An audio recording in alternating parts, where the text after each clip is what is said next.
Rumah menyendiri di tengah kuburan. Assalamualaikum warahmatullahi wabarakatuh. Halo teman-teman, jumpa lagi dengan video saya. Dan apa kabarnya teman-teman? Semoga teman-teman semua selalu dalam keadaan sehat, selalu dalam keadaan terbaik ya. Oke, di kesempatan kali ini saya akan berkunjung bersilaturahmi ke seorang bapak-bapak yang tinggal menyendiri di tengah area kuburan. Kebetulan tadi saya dari bawah itu adalah area, bukan area tapi perkampungan, dan menuju ke area pemakaman itu lumayan agak menanjak ini. Dan di sini ada seorang bapak-bapak teman-teman yang tinggal menyendiri di tengah-tengah area kuburan. Nah, di jalannya nanti kita menyusuri jalan setapak ini ya, menuju ke rumahnya tersebut. Jadi informasinya begini teman-teman, si bapak ini setelah berpisah dengan istrinya, dia memilih tinggal di tengah kuburan. Dan ceritanya menurut pengakuannya bahwa bapak ini ketika berada di kuburan itu sering mengalami hal-hal gaib, hal-hal aneh ketika berada di kuburan. Itu terjadi ketika malam hari yang dirasakan oleh bapaknya. Nah, kebetulan ini adalah area pemakaman yang sangat luas sekali teman-teman.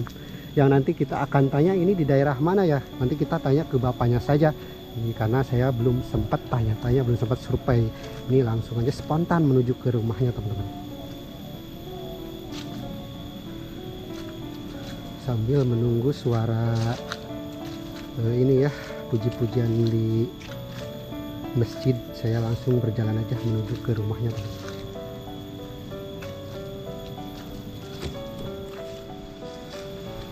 Oke, kita lanjutkan perjalanan. Nah, kalau ini perjalanannya menurun teman-teman, namun masih berada di area makam, area kuburan. Nah, kalau ke sana itu ke atas juga masih area pemakaman yang sangat luas sekali ini teman-teman. Dan yang akan kita tuju tentunya bapak yang nekat banget tinggal di area kuburan ya teman-teman. Wah, kalau saya sih ngeri harus tinggal di area kuburan tersebut. Dan gara-gara istri, berpisah dengan istri, maksudnya bukan gara-gara istri ya, tapi setelah berpisah dengan istrinya gitu, tinggal di area kuburan tersebut. Oke, kita langsung saja menuju ke rumahnya teman-teman. Nah, kebetulan di area pemakaman ini banyak sekali makam-makamnya masih terbuat dari batu ini teman-teman. Tuh, masih berupa tumpukan batu ini, makam-makam seperti makam-makam zaman dulu, tidak seperti ini yang sudah agak pakai semen. Dan di sini juga saya tidak sendirian teman-teman, saya diantar oleh konten kreator dari Majalengka. Nah, kebetulan ini yang nganter saya menuju ke rumah terpencil sendirian di tengah kuburan. Assalamualaikum A. Waalaikumsalam. Oke, terima kasih ya sudah nganter menuju ke lokasi ini. Siap, sama-sama. Oke, ini dengan A siapa ya? Sekilas nama saya Hendra Yugi. Iya. Ya, saya juga kebetulan punya channel. Iya. Nama channelnya Ayugi Official. Ayugi Official. Ayugi Official. Oke.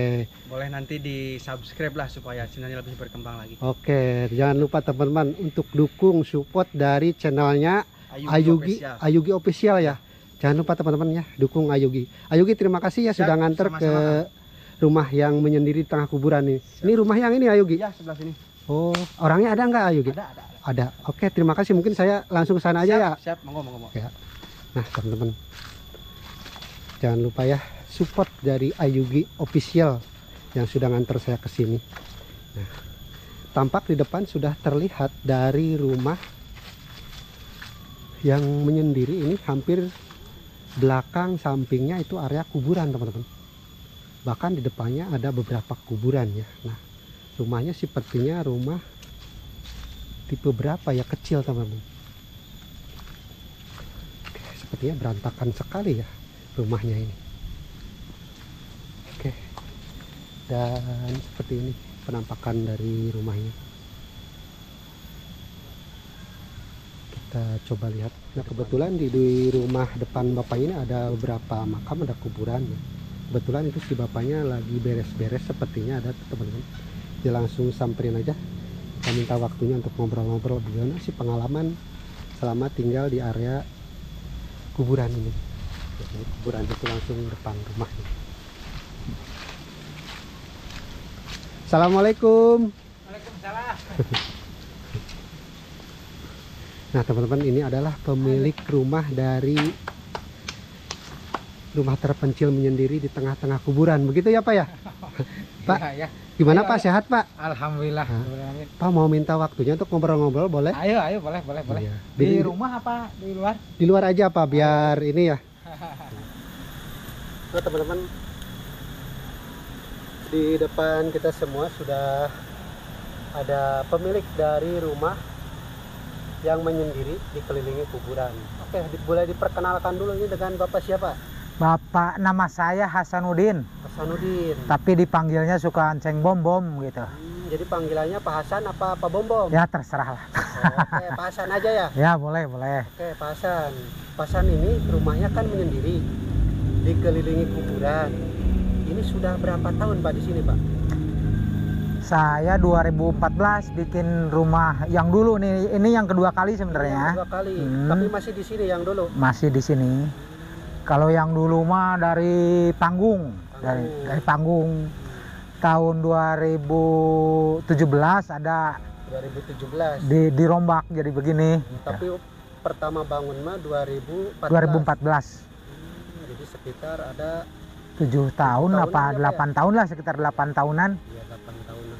Nah, itu Bapak tinggal di sini itu berapa orang atau sama siapa saja Pak? Saya sendiri. Oh, sendirian di sini. Saya sendiri. Sendiri. Sejak 2014 pindah di sini itu udah sendiri. Udah Sendiri. sama istri. Itu istri udah cerai tahun 95 cerai. Oh, udah lama juga ya Pak ya. Lumayan. Nah, kenapa nggak nikah lagi gitu Pak? Ya terdorong belum punya duit aja. tergantung dari duit gitu. Karena faktor ekonomi. Ya ekonomi. Keduanya lagi siapa yang bakalan mau tinggal di sini, soalnya cewek itu kalau ngelihat posisi di sini udah kengerian. Soalnya ini rumah Bapak dikelilingi kuburan ya Pak? Ya insya Allah. Nah Pak, rumah Bapak ini berdiri di tanah kuburan atau emang Ini maksudnya tanah pribadi gitu Pak? Ini tanah pribadi, tapi duluannya untuk pemakaman pribadi, pemakaman keluarga.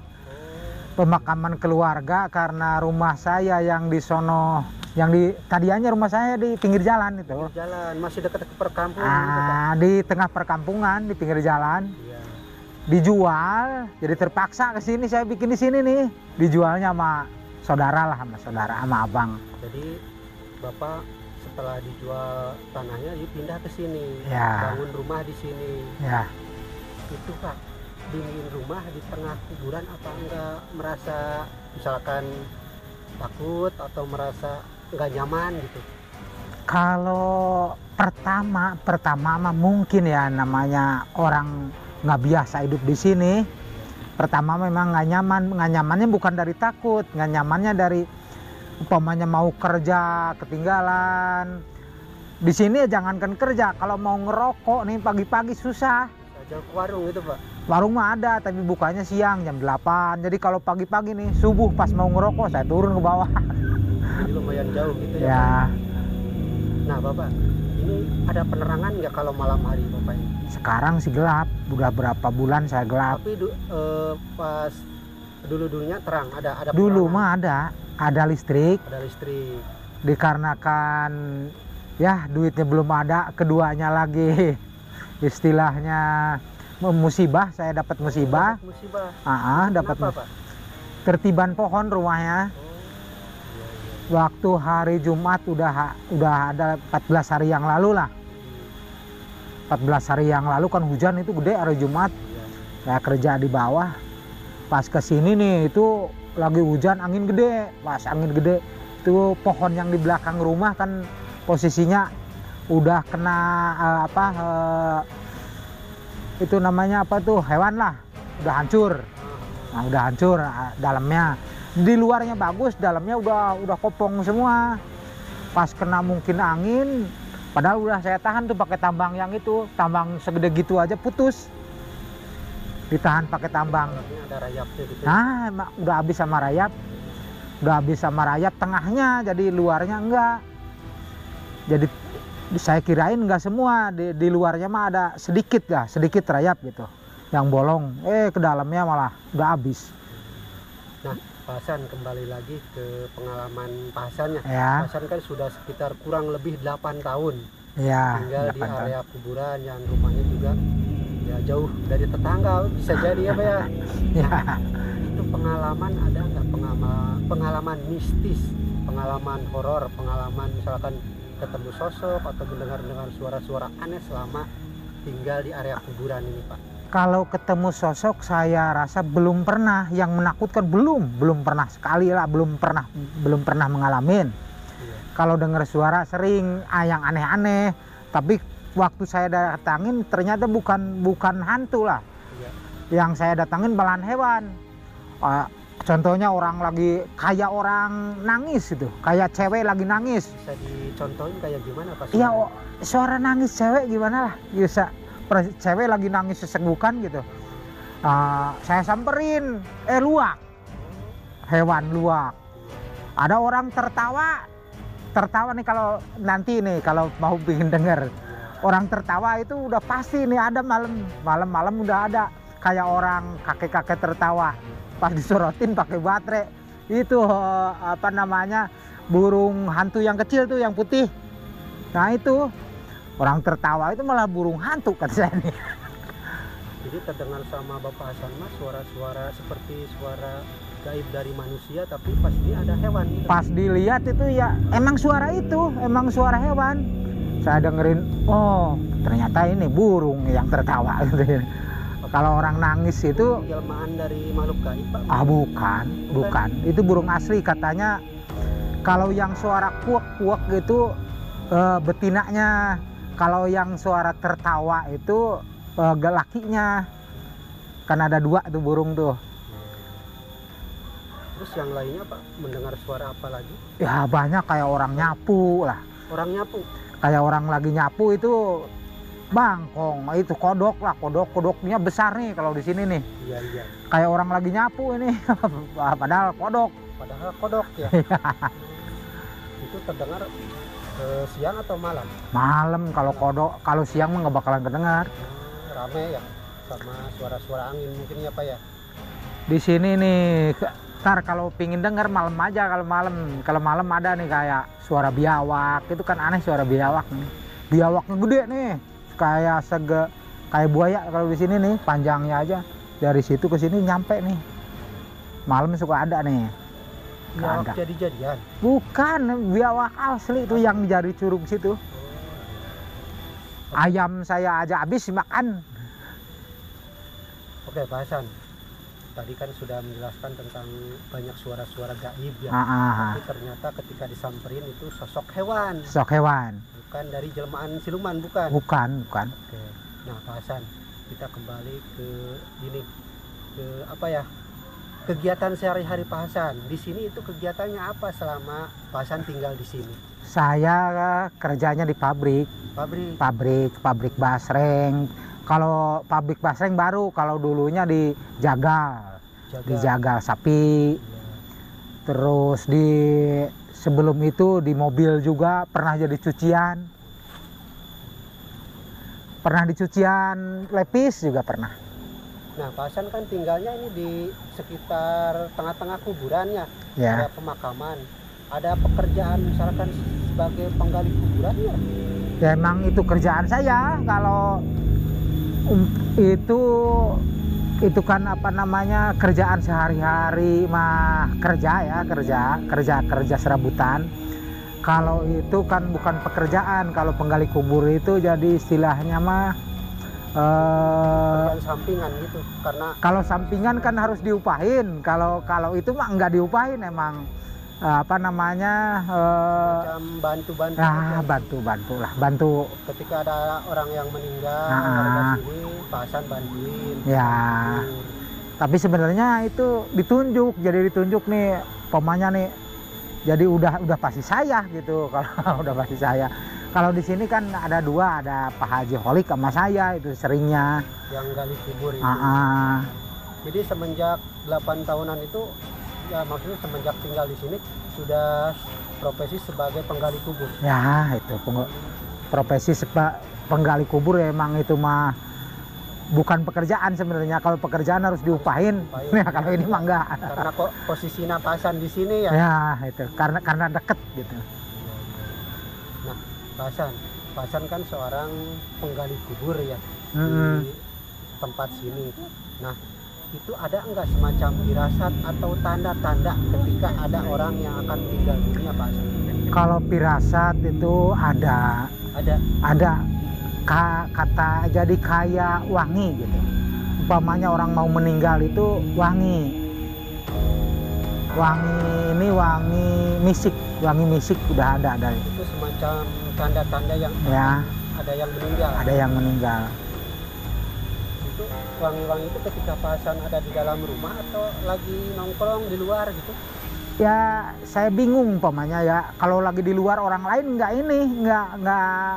nggak kena, tapi saya sendiri kok ada suara wangi gitu.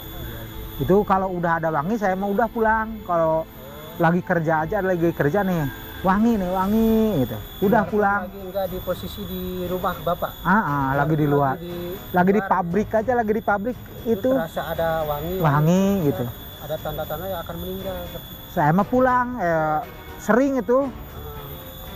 Yang saya nggak tahu kemarin aja nih Pak Arif ya, saya nggak tahu, saya lagi kerja emang malahan jauh kerjanya, lagi di Banjaransari, lagi kerja nyuci karpet itu, nyuci karpet. Saya nggak enak gitu ya, wangi terus, perasaan nggak enak. Udah aja saya mau berhenti pulang pas maghrib nyampe sini ya bener ada orang yang lagi kubur. Itu Pasan langsung ngambil cangkul gali kubur. Ya iya, emang nggak ada yang nguburin ke bawah ya, insya Allah saya. Ya, oke, Pasan kan tadi di awal bercerita tentang pindah ke sini setelah berpisah sama Ya.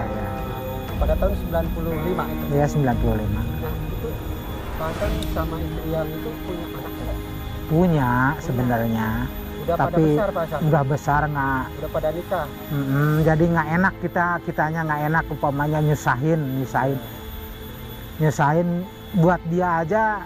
Kalau cukup makan buat dia aja udah alhamdulillah gitu. Jadi saya nggak bisa nyusahin dia. Jadi Pasan punya anak 2.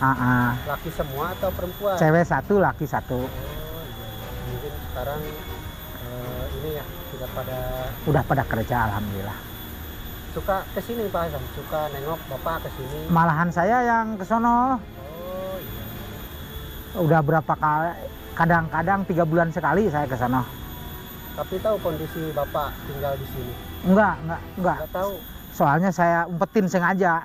Dikiranya saya masih di depan aja, masih di depan. Tengah kampung tersebut. Saya kasih tahu di sini, kasihan, ntar ngedrop gitu. Kalau nanti lihat videonya, ini gimana anak Bapak? Ya bingung juga. Ya nggak apa-apalah. Nggak apa-apa. Itu istilahnya kalau emang udah begini kejadiannya ngapain lagi gitu. Jadi nggak apa-apa kalau anak Bapak nanti lihat video ini, nggak apa-apa? Ya nggak apa-apa. Nah Pak Hasan, tadi kan Pak Hasan sering mendengar suara-suara aneh, suara-suara gaib, tapi ternyata sosok hewan. Ya. Selain suara-suara itu ada nggak misalkan ada korban di sini, korban kecelakaan atau korban gantung diri yang dikubur sama Pak Hasan itu? Ya banyak orang yang dibunuh aja ada di sini. Ada yang dibunuh ya, saya kuburin itu sama Pak yang tadi tuh, sama Pak itu dikuburin di sono. Tapi sekarang dipindahin ke Banten, orang Banten namanya Hasan itu. Itu malamnya ada nggak semacam gangguan-gangguan ke Bapak setelah dikuburkan, misalkan di area makam yang dekat dengan rumah Bapak ini? Enggak, alhamdulillah enggak. Enggak ada apa-apa? Enggak ada. Yang korban tabrakan sering di sini, orang yang pecah palanya banyak, temen itu. Itu Bapak sering nguburin yang korban kecelakaan tersebut? Ya siapa? Ya alhamdulillah ya saya terus. Bapak nggak merasa takut atau merasa risih atau? Enggak takut. Cuman saya mah kalau nguburin yang begitu malahan kasihan gitu. Mau lihat bangsa pecah kepalanya mas itu kasihannya di situ. Kalau ngeri enggak. Tapi selama itu nggak pernah semacam apa sih, ada gangguan-gangguan setelahnya? Alhamdulillah enggak, alhamdulillah sampai sekarang enggak. Oke, Pak Hasan, mungkin perbincangannya sudah sangat panjang lebar ya Pak ya. Ya. Dari bisa Bapak awalnya kenapa harus tinggal di sini, dan sudah 8 tahunan mungkin ya Pak tinggal di sini. Ya, udah 8 tahun. Oke, dan saya mungkin terima kasih banget sudah ngasih waktunya untuk ngobrol-ngobrol Pak. Ya, boleh. Saya hanya bisa mendoakan semoga Bapak Amin. panjang umur ya Pak ya. Amin. Dan dimudahkan rezekinya Pak ya. Amin. Ini ada sedikit Pak, mungkin bisa membantu lah. Mudah-mudahan bisa membantu buat Bapak. Aduh, ini dari saya Pak. Oh, terima kasih. Ya. Saya doakan Bapak sehat selalu ya. Amin. Ya. Nah teman-teman, ini adalah belakang dari rumah Pak Hasan ya. Kebetulan ke sana masih area pemakaman, depan juga ada pemakaman 3 ya teman-teman. Ini juga masih pemakaman tuh. Dan seperti itulah obrolan saya dengan Bapak Hasan yang hidup menyendiri, jauh kemana-mana, tinggal di area pemakaman. Bahkan tanah yang dibangunnya ini, bangun rumahnya adalah tanah kuburan, tanah makam keluarga teman-teman. Oke, seperti itulah kisah pengalaman Bapak Hasan selama tinggal di sini. Kita jumpa di video berikutnya. Wassalamualaikum warahmatullahi wabarakatuh.